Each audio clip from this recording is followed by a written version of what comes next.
kind of empty the cupboard. You can do everything right, and you still don't win. It's a bad call. It's a bad break.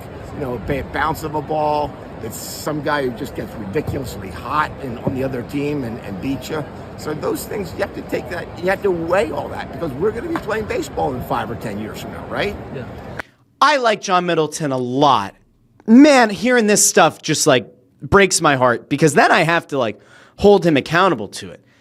What he's saying on the surface isn't wrong. Yeah, you don't want to push all of your prospect chips into the middle of the table, because if, God forbid, an injury does happen to Bryce Harper or to Kyle Schwarber or to both, you're screwed.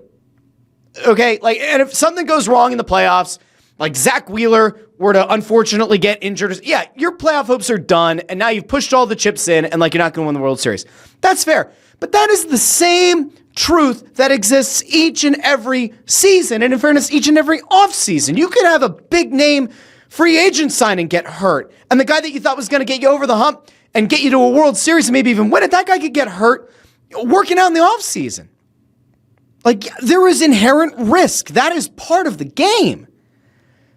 But you can't, when you've made all these moves, and again, to John Middleton's credit, he has opened up the wallet to bring in Harper, Schwarber, Castellanos, Trey Turner. They did that. He did the heavy lifting financially.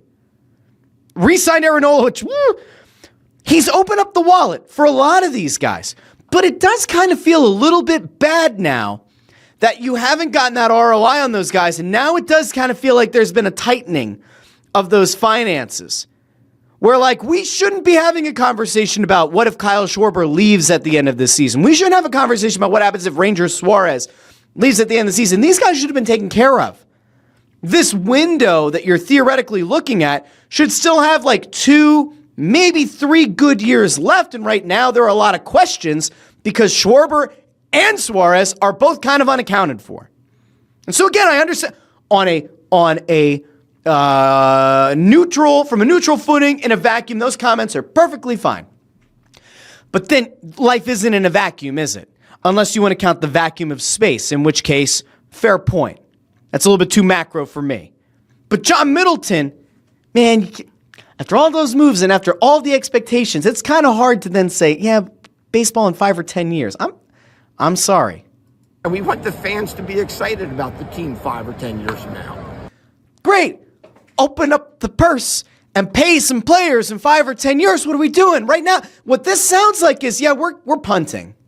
Yeah, we know that we could get rid of a bunch of our, top prospects and actually fortify this team and maybe make a run at a World Series this year, maybe even next year too. But we have to have a team in 5 or 10 years. Draft well. Develop well. Actually get one of the Japanese signings to sign here. Play in that international market. Figure out a way to make some moves that are, viewed as maybe a little bit frugal, but are good moves. Maybe find some success in that bargain barrel hunting that it seems like Dave Dombrowski's been trying to browse for a while. Make those moves that make people go, wonder what they're thinking there. And you identified a player that no one thought had the upside that he ultimately did. It's hard work. That's part of sports. But to effectively pour cold water on the fan base right now and say yeah, I get it. People want to win, but we have to worry about 5 or 10 years. That's not the John Middleton we all like. That's not the John Middleton that I dare say Phillies fans have loved. That doesn't sound like John Middleton at all. That sounds like a corporate suit. And I don't believe John Middleton's a corporate suit. I believe he does care about this team and these fans and the possibility of winning a World Series. I don't like these comments. These upset me. John, if you're watching, and I know you are, I believe in you. Phillies fans, believe in you. Don't tell us about 5 or 10 years from now. We'll get there when we get there. Some of us might not even see 5 to 10 years from now. I mean, we're just being honest. Maximize the opportunity now in front of you. Otherwise, we're going to look. It's actually kind of fitting that he mentioned 9, 10, 11. If John Middleton isn't willing to give the approval to push those chips in and fortify this roster and go after it this year, we're going to look back at these last 2 or 3 seasons the same way that a lot of us do look at 9, 10, and 11. missed opportunities.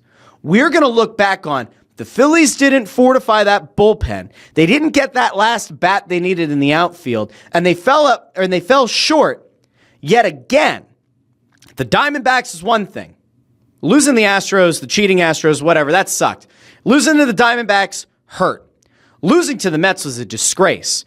Whatever this will end up being, if you don't get another bat, another bullpen arm, we're going to look back on it the same way. We're going to look at the 3-year window and say, geez, man, like, all you had to do is push in the chips a little bit and have an actual shot. Otherwise, like, what was the point of, like, kind of, pulling it out and dropping it on the table and getting Harper and Schwarber and Castellanos and Trey Turner? What was the point if now, when it's time for the rubber to meet the road, you say, you know what, we have to worry about 5 to 10 years from now? I don't like that. I don't like it. I don't respect it. We'll keep going. And to do that, you can't just trade everybody and say, well, and by the way, some players you think we should be getting, they're not going to be available. And other players you want us to get, they're going to be available, and it's going to be an arm and a leg, and we're going to say no. I mean, we had that problem last year with Crochet at the trade deadline. We made a spectacularly good offer. So good that Dave looked at me at one point and he said, I don't know that I should be doing this. And he said, you know what, I'm ambivalent. If they take the deal, great. If they don't take the deal, great. I'm really happy with keeping the guys we were going to give them. I mean, that's pretty interesting, by the way, to go on the record about a player who's not under contract with your team.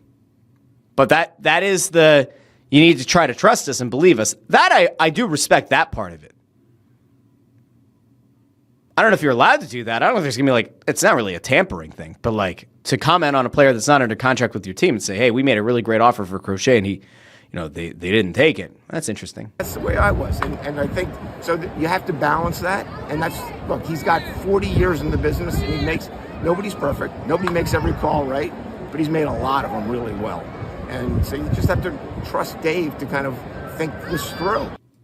And that's why I'm going to go over to the Russ Joy Show YouTube channel right now, and I'm going to start a poll. And I want to know, honestly, from the people over on YouTube, do you, quote unquote, trust Dave? Do you trust Dave to get the job done? I just want to know where the people are at right now. And then, in a little bit, we'll come back. We'll reveal the results of the poll. And then for John Middleton, when he's watching the show later, whenever he watches the show, I'll give him the real-time feedback. I think it'll actually give the feedback on the rewatch. But I don't think that people are going to be thrilled. Now, I'm not positive, and I don't want to influence the viewership here. But I'm pretty sure that this is not going to be a resounding, 85% yes, we trust Dave.